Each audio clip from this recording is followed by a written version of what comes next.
So let me go with the concept. So we have actually three types of media, that is of print media, electronic media and social media.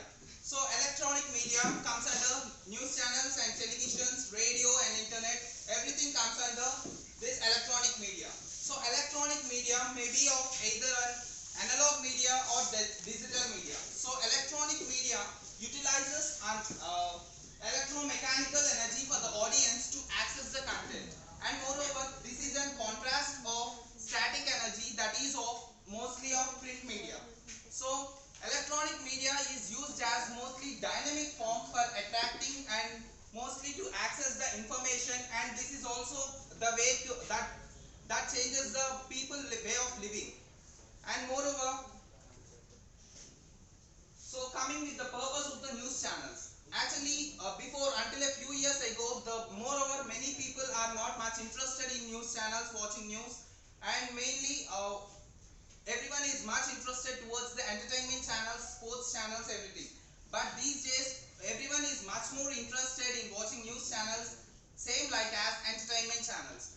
And until a few years ago, every news channel is just planning to predict only of roughly half an hour per day regarding this news broadcasting. But these days we have 24/7 channels in existence, and these 24/7 channels are mostly broadcasting news like every for 24 hours, nearly 7 days.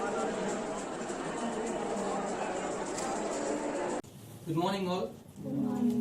Today I came with the concept of Startup India, Startup Facilitator and tax implications. So firstly, I'll go with the quote of regarding this Startup India. The way to get started is to stop talking and put that into actions. So that's what the reason I brought this quote, that is the way to get started is to stop talking and start doing.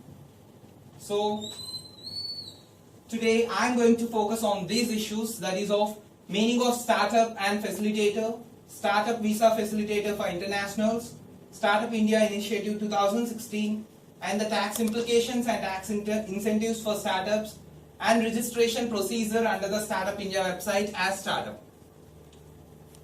So firstly, I'll go with the definition of the startup.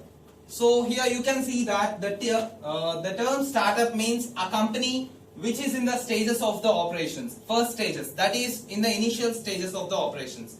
So that will be considered as startups here, and the person who has zeal to develop a new product or service will be considered as, they most probably come over with one or more entrepreneurs, like partnerships or sole proprietor, like they'll come around and they'll try to develop a products or services for which they believe that there is a demand.